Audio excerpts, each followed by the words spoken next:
Las noticias de hoy en Estados Unidos. Hay un reportaje sobre cómo avanza el proceso de vacunación en Estados Unidos.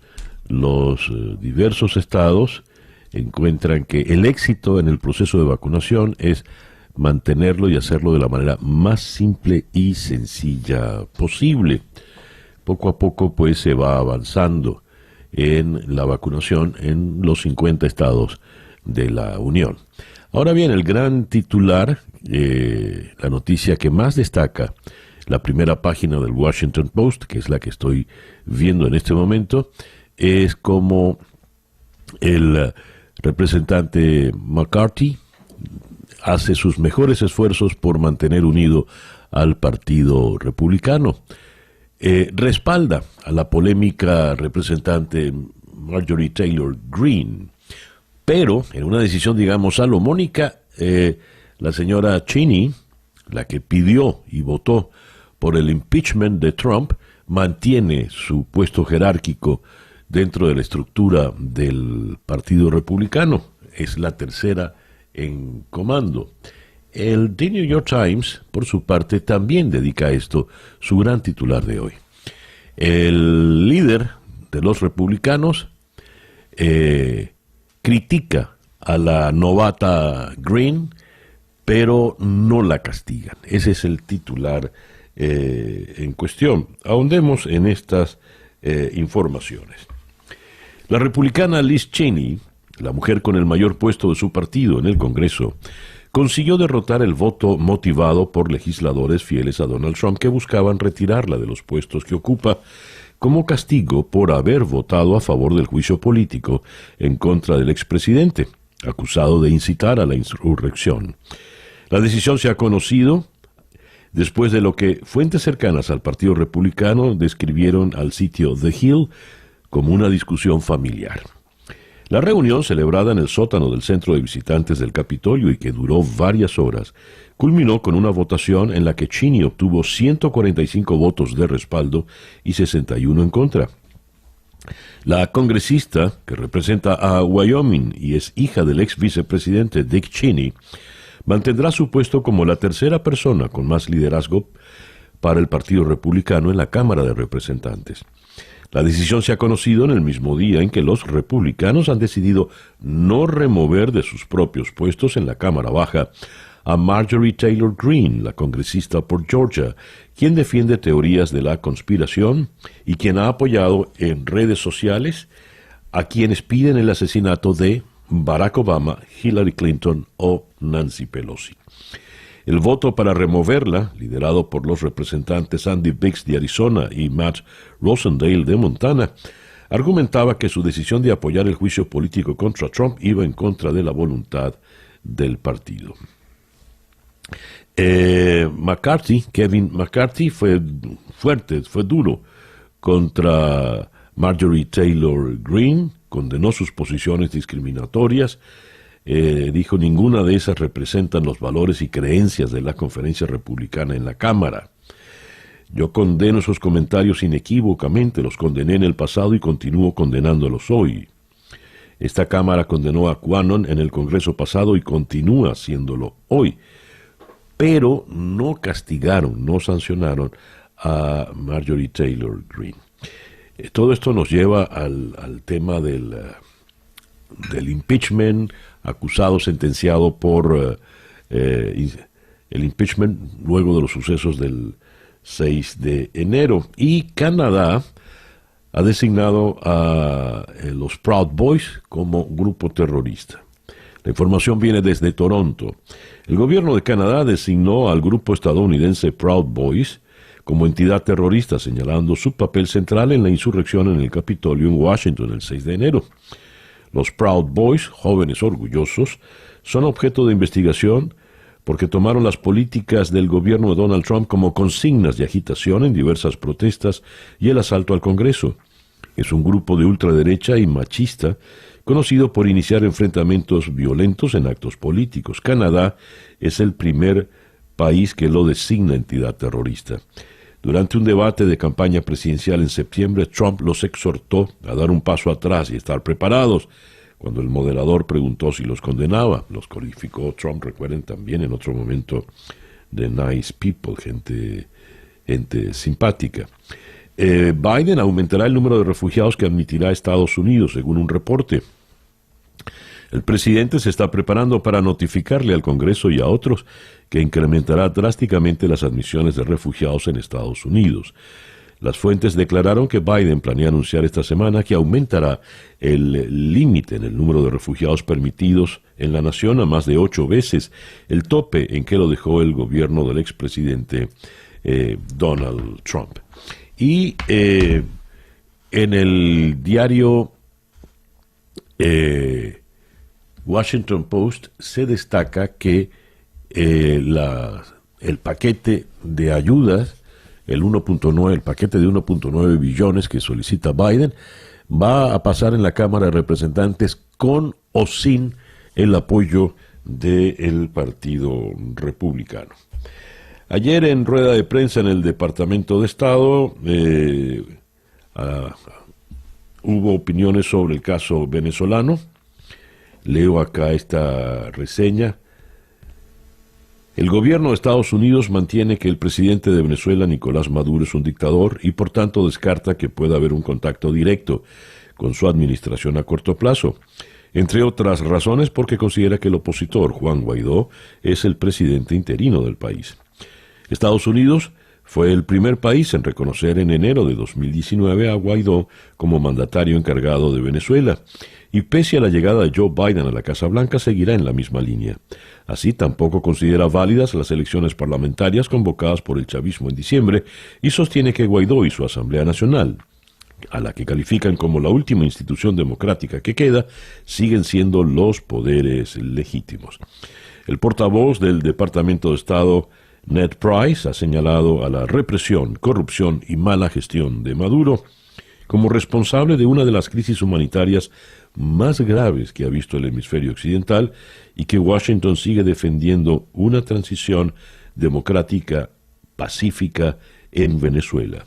Esta transición, dijo Price, pasa por elecciones presidenciales y parlamentarias libres y justas para ayudar a los venezolanos a reconstruir sus vidas y su país. Los venezolanos tienen derecho a la democracia y a un gobierno que la promueva y la defienda. El reloj indica en este momento las 7:16 de la mañana acá en Día a Día. Estas son las noticias de Venezuela. Tengo la primera página virtual del diario El Nacional de Caracas, donde el gran titular nos dice: una delegación de Noruega está de visita en Venezuela. Su misión es recabar información sobre la crisis del país. Quieren retratarse con cualquier cosa que les genere legitimidad, dijo el presidente encargado Juan Guaidó, en referencia al régimen de Nicolás Maduro.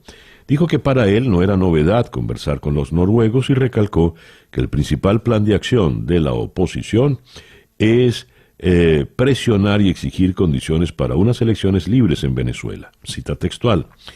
Anunció asimismo que el 12 de febrero, con ocasión de la celebración del Día de la Juventud, se retomará la agenda de calle con una protesta junto a los estudiantes. Aquí vemos a Guaidó en una rueda de prensa ayer al aire libre, acompañado por Juan Pablo Guanipa, Andrés Velázquez y otros. También destaca el diario El Nacional: según un análisis de la BBC, la pérdida de valor del bolívar obliga a Maduro a dolarizar de facto. ¿Qué significa que los bancos puedan recibir depósitos en divisas y permitir su uso para el pago de bienes y servicios? Henkel García, de Econométrica, explicó que lo que se busca es facilitar las transacciones y de esa forma reactivar la economía. En realidad lo que hay es una operación cambiaria. El banco le descuenta al usuario los dólares y le entrega al comerciante la cantidad equivalente en bolívares, según el tipo de cambio del día, según cita textual de Henkel García. Reportaron explosión en gasoducto de Monagas. La Comisión Permanente de Ambiente, Recursos Naturales y Cambio Climático de la Asamblea Nacional informó del incidente ocurrido en instalaciones de petróleos de Venezuela. El hecho aconteció a las 5 de la tarde del martes en la planta Complejo Operativo Omaña, en Punta de Mata. Allí se procesa gas asociado al petróleo que se extrae de los campos al norte de la entidad. Y la conectividad de Venezuela es en promedio de 7.48 megabytes por segundo. Solo lo supera Afganistán. Son datos del informe digital 2021 de la empresa Hootsuite, con mediciones de diciembre del año pasado.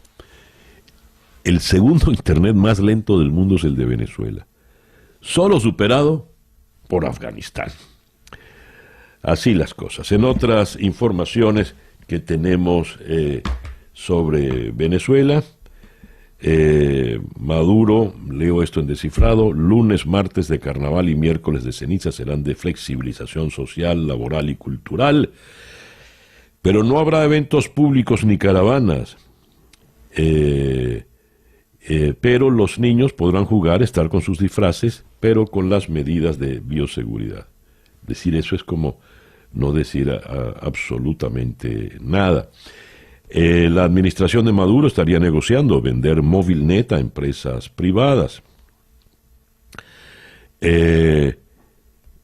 Fuentes ligadas a Movilnet revelaron que la administración de Maduro tendría entre sus planes la venta de la compañía y en una fase posterior CanTV como parte de un, entre comillas, proceso de descarga que estaría planeado desde el Ejecutivo, desde los gastos que generan las empresas a través de la llamada ley antibloqueo, mecanismo que fue aprobado, entre comillas, por la impuesta Asamblea Constituyente y que permite a las autoridades hacer grandes transacciones sin pasar por la aprobación de la Asamblea Nacional.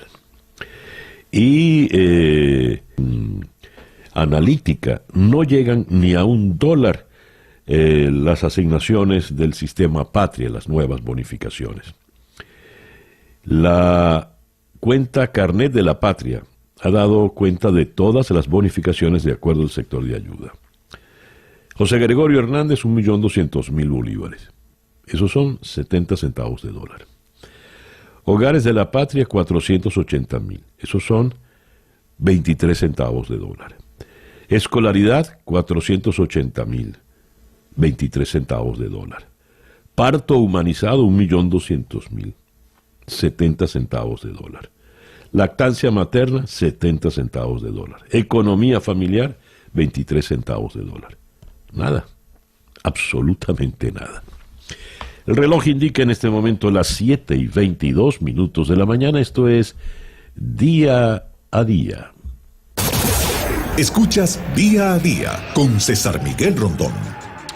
Nuestra agenda para el día de hoy, jueves 4 de febrero. Vamos a comenzar en la ciudad de Washington con Belén Mora, periodista de La Voz de América, y con ella vamos a analizar la situación planteada en el terreno político en Estados Unidos, la situación en el Parlamento, cómo podrá aprobarse el paquete de ayuda que ha planteado el presidente Biden. Por otra parte, abordaremos con ella, con Belén Mora, la situación interna dentro del Partido Republicano.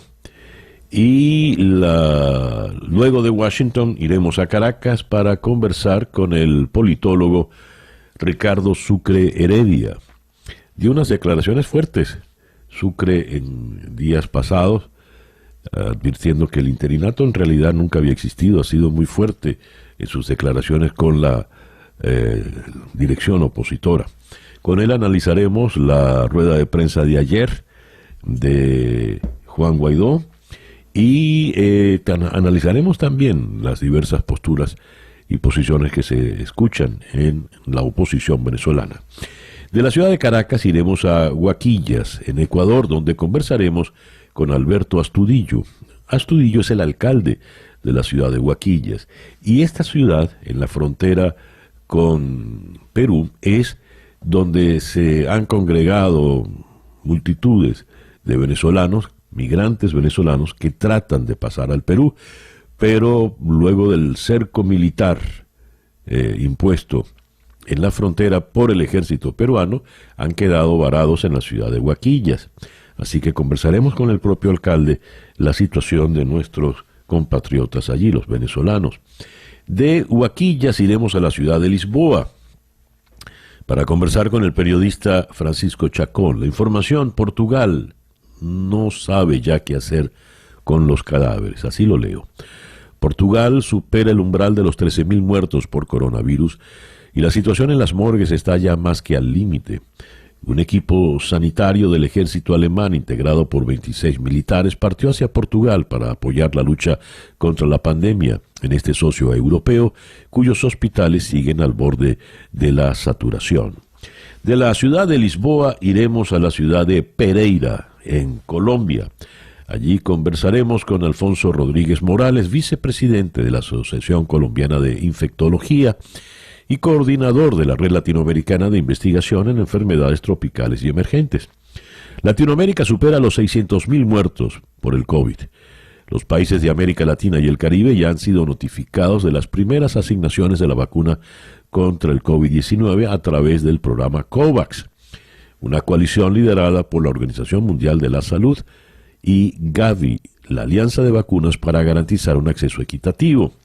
Allí, recuerden, lo conversamos ayer con el diputado Juan Manuel Olivares, lamentablemente no entra a Venezuela porque no ha pagado Nicolás Maduro.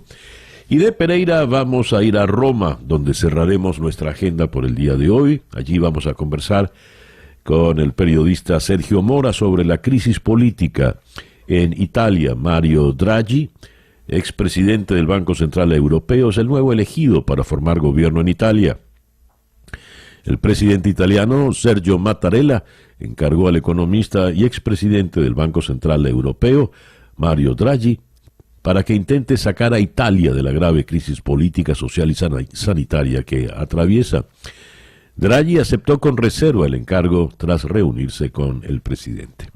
Esa pues nuestra agenda para el día de hoy, jueves 4 de febrero, acá en Día a Día, desde Miami para el mundo.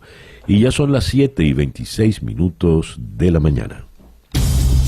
El editorial con César Miguel Rondón. 4 de febrero. Pasan los años y queda siempre ese sabor amargo en el recuerdo.